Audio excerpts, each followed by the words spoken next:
बहुत सी फैमिली पूरे पाकिस्तान से आ रही हैं और अगले दिन फिर हम किचन गार्डनिंग सब्जियां उगाना सिखाएंगे। मैं है, छत पे जगह है, गैलरी में जगह है, और अगर आप टेक्सला के आसपास किसी ऐसी खुली जगह सिर्फ कंजक्टिवली पे आए थे हम है जी अपना इस दफ़ा असी टेक्सला गार्डन च काला चश्मा पाके भी नहीं लगे पता ही नहीं कसम कुर्सी तो ढाल देता गया कि आदमी ने। नहीं देखो मैं उसको जवाब देना हूं देखो मेरी गल सुनो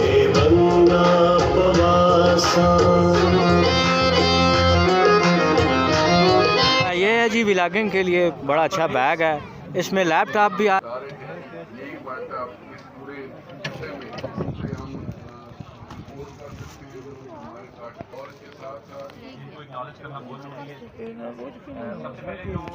बहुत सी फैमिली पूरे पाकिस्तान से आ रही हैं, उसके अंदर डिजाइन करके ऐसा बना सकें, इससे क्या होगा लोगों को अपने फोक म्यूजिक से और लोकल म्यूजिक से हमें एक्सटेंड खैर है ना आलो मालक उश्तर साहब साढ़े नाल मौजूद हूँ। आज ये गंधारा फेस्टिवल जड़ा टेक्सला गार्डन से पे होना है, इसने के मकसद है और के फ़ायदे सुन असने थे इंडिजिनस जितने कारीगर उन्होंने या लोग जी अस्सलाम वालेकुम जी। ये साढ़ा तीसरा फेस्टिवल है जी जड़ा कंजक्टिवली पे आए थे हम है जी अपना इस दफ़ा असी टेक्सला गार्डन च भी करने हैं, साइट असी चेंज करने रहने हैं ताकि ज़्यादा तो ज़्यादा जो मकामी लोग हों उन्हें इतने इनवाइट किया। ये बुनियादी वजह यह है कि इंडस्ट्रियाँ और जी साड़ी अपना ज़रात ने शोबे नाल वाबस्ता लोग हों इन्हें एक दूसरे ने करीब आंदा जाता। दूसरा जो असी हाईब्रिड चीज़ें इस्तेमाल करने हैं उसकी वजह तो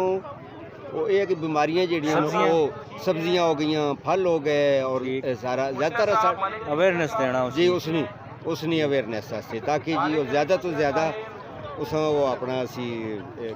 इस्तेमाल कर सकिए और सेहत के हवाले नाल ताकि बीमारियां टेक्सला ना स्टोन आर्ट जड़ा उसा जी उसनी नाल टेक्सला ने जेडे आर्ट है उन्हां दी प्रमोशन वास्ते भी असी नाल उन्हां भी इनवाइट करने हैं। टेक्सला दी जेड़ियां साडियां खवातीन धीआं भैणां जेड़ियां कार दस्तकारियां कुछ कर सकदियां उन्हां वास्ते के स्कोप है जी उन्हां वास्ते भी असी जितनी भी एम्ब्रॉयडरी है दस्तकारियां ने वो सारी चीज़ां असां पेश कीते मुख्तलिफ स्टॉल से। नहीं इत्थे जेड़ियां कोई कारीगर घरां च हैं जिन्हां नहीं पता ना इत्थे रसाई उन्हां नी ओ के करो जी अगर इत्थे उन्हां स्टॉल लाना पावे कि इत्थे जेड़े हैं ना जी मैन्युफैक्चरर नाल लाने ने जी ठीक वो ना गाइड करने नाल ऑनलाइन उन्हां नाल मिलें और दूसरा अपना ब्रोशर्स देने उन्हां नाल कांटेक्ट करन राबित रखन ताकि ख्वातीन जड़ियां कर सकन घरेलू दस्तकारियां ताकि वो अपने पैरों से खलो सकन और अपने किचन गार्डन इंप्रूव कर सकन वो कम से कम उन्हें इस पास उन्हें काफ़ी बचत हो सकती। ठीक है तो इसके लिए काइंडली मार्क कर लीजिए अपने अच्छा ठीक भाई के सामने हो इस नाल लोकल जड़े हैंडीक्राफ्ट होन खवातीन जड़ियां दस्तकारियां वो प्रमोट हो सो और ये हमारा सिग्नेचर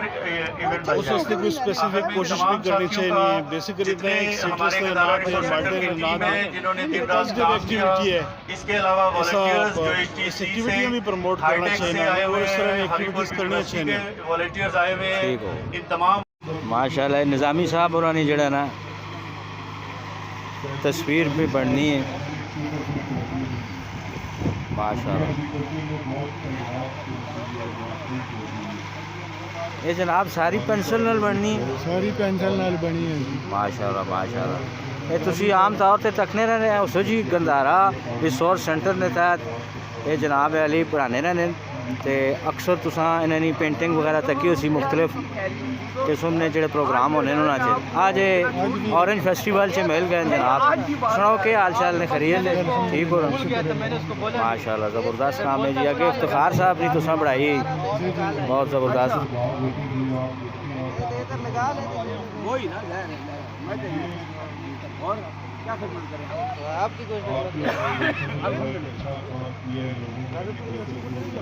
मुख्तलिफ किस्म की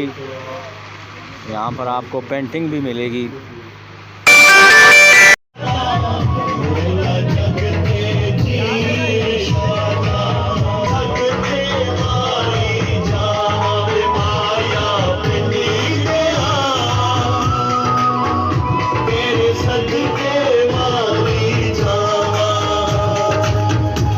जिंदगी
मैंने सजदी